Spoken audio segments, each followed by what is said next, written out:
today we have pulled up the next challenge from the We the Creators Discord channel. We are on number 54, and this is, and I quote, combine a random Pokemon type with a random animal. And you know I love me a good Pokemon challenge. What you don't know is that I love Wikipedia. Or maybe you do know that, actually. Sometimes I talk about that too. Wikipedia is the bomb. I got down a few rabbit holes for this project, learning about some animals. So let's get into that right after this.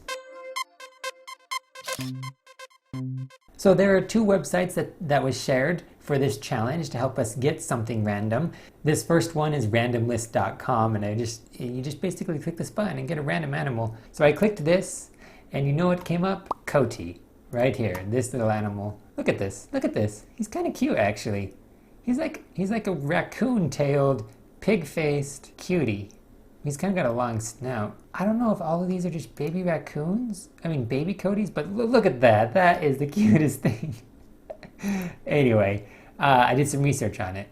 But the other page, before I get into that, is the Pokemon types.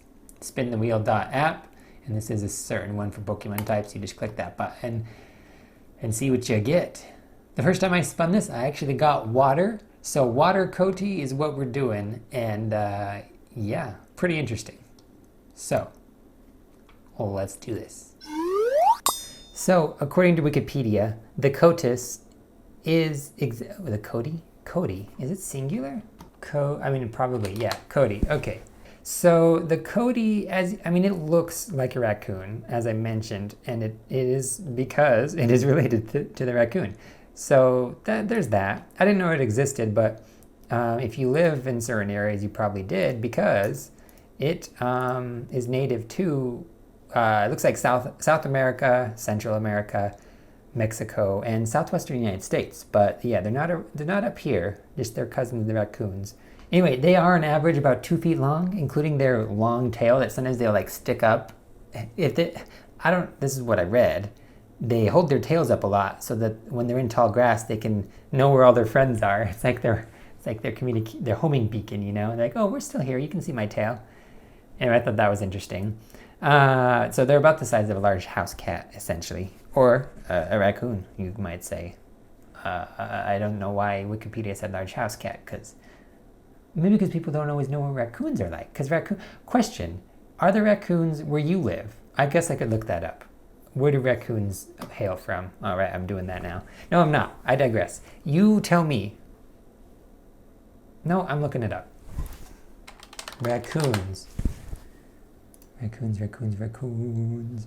So they live in basically North America, looks like. Okay, at least that's their native range. So they could be, they've been introduced to Europe, it looks like, and Japan, and then a little bit over by the Middle East. Okay, so now we know. So I just did a bunch of sketches here to kind of get an idea, a feel for this animal.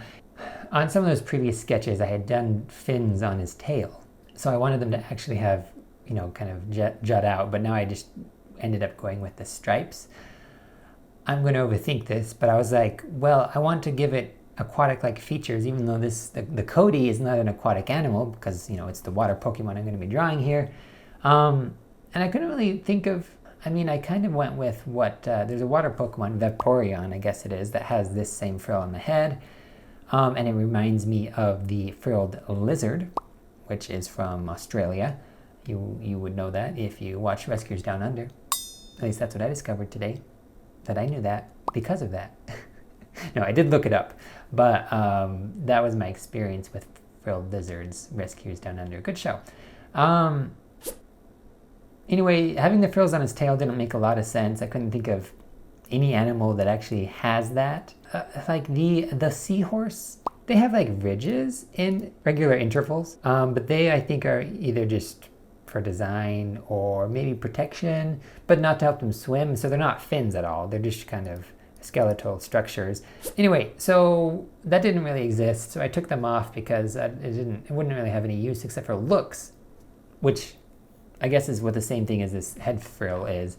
Although the frilled lizard, man, those are some interesting animals. When they get scared, they will like, boom. They it will do their frill pops out, and it can be a defense mechanism. It's called a dymatic display. And when you hover over that in Wikipedia, it shows this really funky looking moth. And yeah, that would scare me. So I didn't put fins on the tail, is the moral of that story. And then just have one around the neck like the frilled lizard does. So that's what it is on this Pokemon, I guess. It's a scare tactic defense mechanism thing. Because he's still pretty small, but he has sharp claws. They're not retractable, according to what I read about Coatis, like raccoons. They are, so I wanted to make them extra sharp. And then I did keep the raccoon-like design on the tail, and then just colored it blue, basically. I mean, it's pretty cool. I think it could be a Pokemon. I'm convinced. What do you think?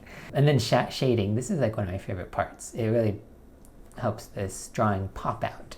And I only do like simple, basic shading, but it's really fun for me to do. So I've been rambling. Hopefully you learned something through my forays into Wikipedia. So now you know, if you didn't know, the Coati is an animal that exists in like Central America-ish area, related to the raccoon, and yeah, it's basically a raccoon, but I think they're a little cuter. So you tell me. I decided to call it Coasty. See what I did there? Clever little play on words there. So yeah, this is my Coasty. Awesome. Thanks, guys.